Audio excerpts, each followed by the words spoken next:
So the adventure begins to recover my drone. So a little bit about what happened. I was flying the drone last night, not last night, about 4 o'clock, and I ended up backing into a tree. The sensors on it did not pick up what had happened until it was too late. So my drone is sitting on an island about 100 yards away from the park. So I'm trying to get to it and trying to be able to retrieve it. So I have a guy from here that is willing to let me use his kayak to go out there. So let's go ahead and head out there and see what we can find. Alright, so I made it to this island. Now it's time to walk around it, see if I can find my drone. I'm praying right now that it's still in one piece and it's not damaged. All I know is that it's in a tree hanging sideways, and it seemed like there's some pretty low branches and stuff that I saw, but I don't know exactly how low that is. So attempt 1 was not successful. Thank you, Dan, for letting me borrow your kayak for going over there. Now I just gotta go find another boat. I should have brought my phone with me the first time I did this, because I was actually searching in the wrong area. And hopefully, by looking at the flight path of the drone, I'll be able to actually narrow it down to where it actually crashed. Bit of an update. I've been here for about an hour, looking everywhere, trying to coordinate with the flight path I had, and with Google Maps, trying to show where I am right now, and no luck. It's not looking good. I went over, took the rowboat back out into the water to see if I could see it from a little further away. The problem is the drone is basically designed to fit in your pocket. So I'm looking for something that's no more than 13, 14 inches long when it's all folded out. Kind of at a loss. I can't tell exactly how far down it fell. There's so much canopy up above that it could have easily just fallen, nestled into something up there, and now I have no access to get it unless I get some kind of a climbing equipment. The wind keeps coming in and out, but I don't think it's strong enough to blow anything that's stuck up there down. I might have to just call it a quits. It's really kind of annoying to me because it's a lot of money that just crashed, and that's not something we can just go out and buy another one. Alright, so we are on day 3 of this drone dilemma. I have a tree climber coming out right now to go up into the tree that we think the drone fell in, so that we can retrieve the drone. Anyways, that's what we're hoping. It's been really nice weather these past couple days, so I'm really hoping that there's minimal damage to the drone itself. As far as I can tell, based off of the flight logs and everything else, it only fell a couple feet before it landed in top of a tree, but that still means it's about 105 feet off the ground. Welcome to the island of Drone Doom. As you can tell, behind me we have a tree climber heading up to try and retrieve our drone. We try to work out as best as we could where the drone would possibly be, so we narrow it down to maybe about 4 or 5 trees instead of about 200. So he's heading up the first tree to see if we can see it, and keeping our fingers crossed and praying.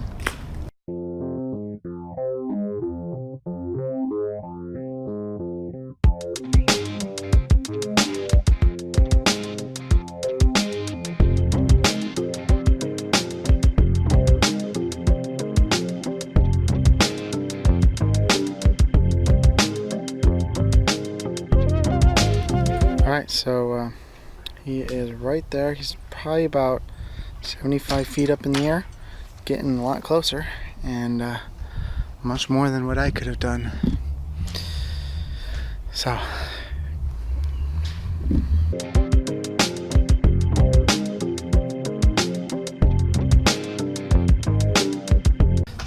we narrowed it down a couple more trees. He climbed up about 80 feet or so into one of the trees and couldn't see anything in a good number of trees. And then we kind of noticed a few trees that we couldn't really see much in, and they were thicker in the growth up above. So he's heading up this second tree to go see if he can see it.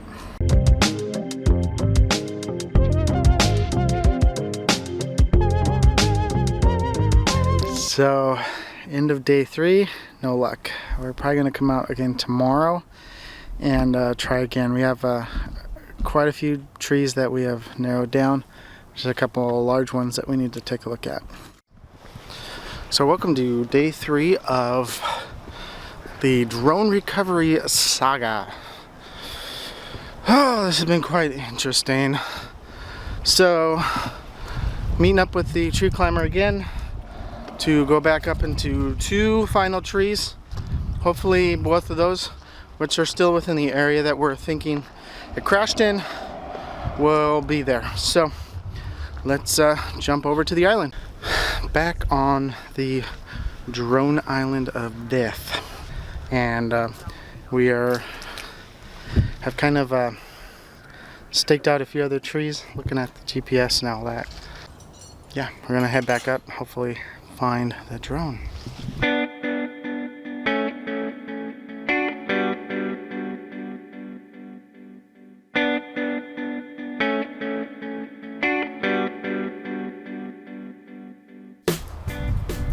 And up we go again.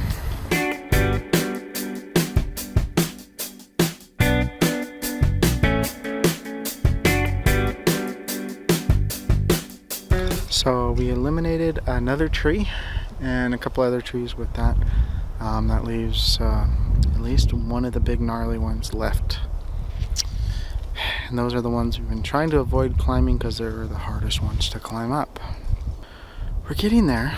So possibly end of day 3. Found the drone. We actually did. We were able to locate the drone. Problem is, it's up a really old tree that has really gnarly bark, and the climber that I had come out was not comfortable climbing up that because the bark was falling off and all that kind of stuff. I'm trying to find another climber that has some more experience, and hopefully I'll be able to get someone out today. If not, I'll probably have to do it tomorrow. So, quick update on the drone saga. I was not able to get another tree climber to come out today, so I'm gonna have to wait to tomorrow, which means it'll be Tuesday, another day. The weather is supposed to hold until the afternoon, and I hope that that is enough time to be able to get out there and get the drone before it gets rained on. So we'll see you in the morning. So welcome to day 4 on the drone island of death. Sorry, kind of trying to come up with weird names. And got a new climber who is basically racing up this tree. And yeah, should have it down fairly soon. Looking forward to having the drone back. So anyways, let's get back to the climbing.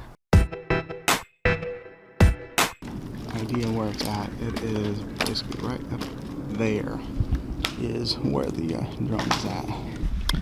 So he has confirmed that he's able to see the drone, and he has confirmed that it is not an easy tree to climb, but he is almost up to the top, which makes me very happy.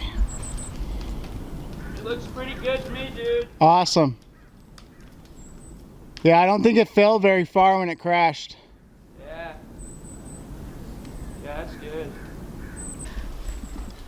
So he has the drone, and he just said that the condition of the drone looks really good. So hoping that there's no internal damage to the drone, and then I'm able to get everything kind of recalibrated and we should be good to go.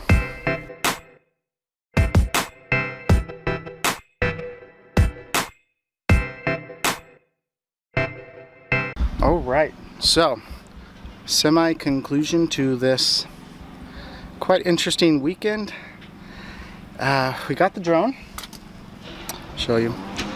That is my drone, and if you can tell, there's very actual minimal damage. You can see a little dirt there, some minor dirt on the lens. Glad I had my ND filter on my camera so that it kind of protected the lens itself, so no real damage on the lens. The gimbal still looks like it's fine.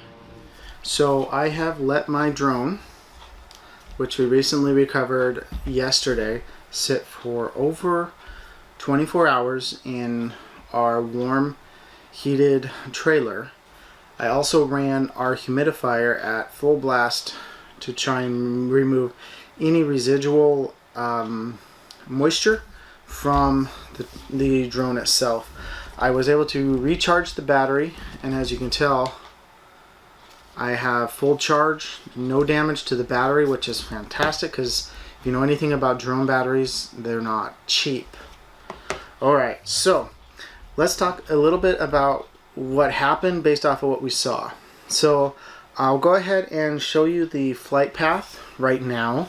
Basically what happened, I kind of made one of the probably cardinal sins of drone flying, especially for a newbie, and that is I did not keep track of my drone and I wasn't paying attention to where the drone was at and its surroundings. And so what happened was I took off, and as I was taking off I got to about 110 feet or something like that, which was really high, but the trees in front of me were taller than that.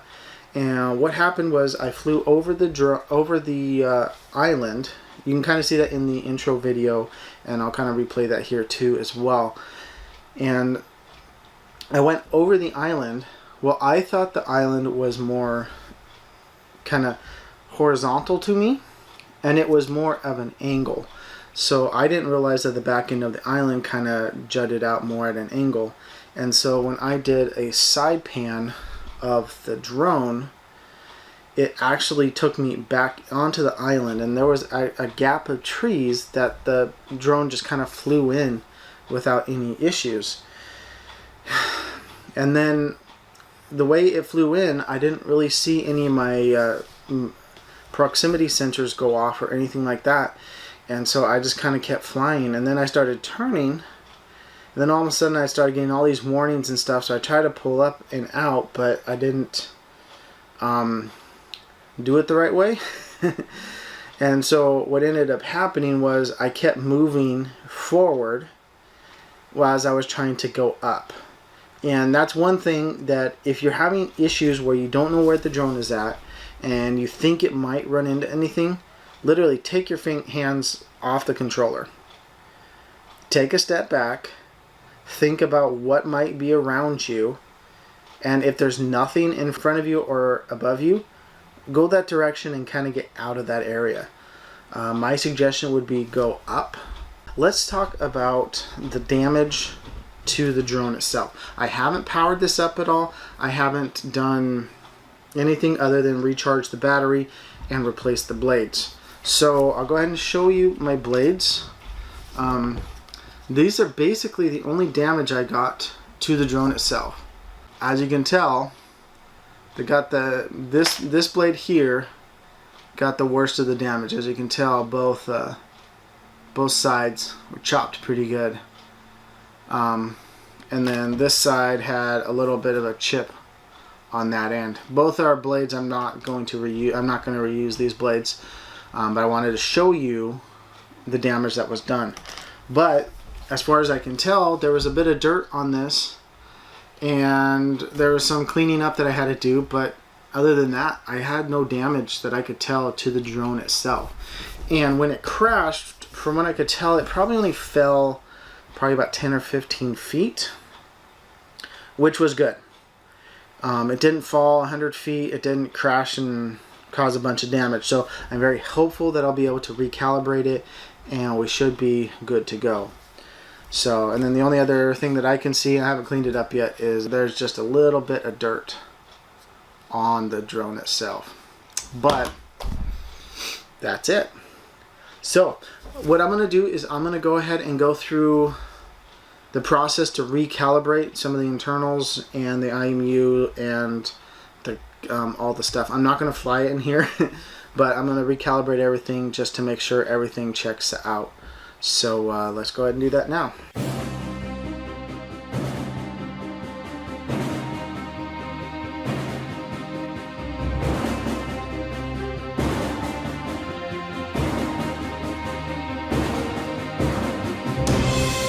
Alright, so it looks like I was able to make connection with my drone. So what I'm going to do now is I'm going to calibrate the internal, I think it's called the IMU.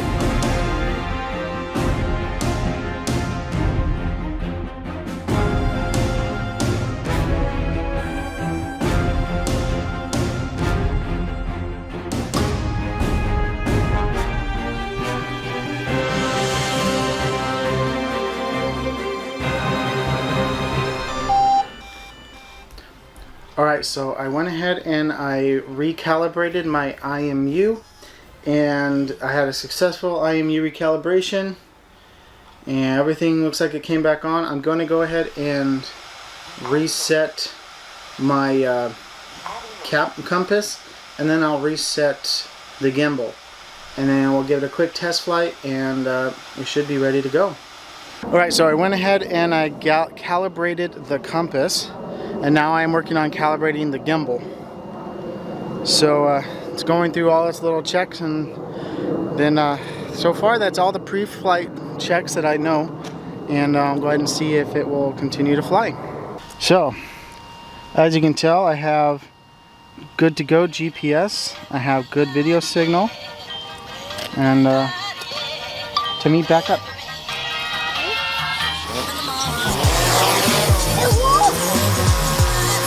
Look at that. Having left, I have right, up, I have down.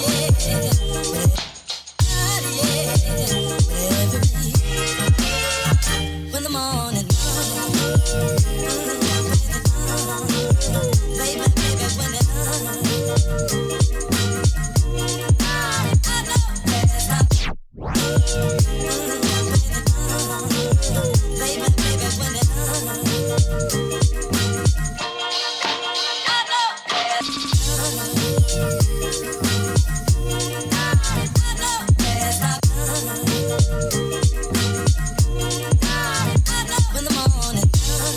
Alright, thank you guys so much for watching. If you like this video, give it a thumbs up.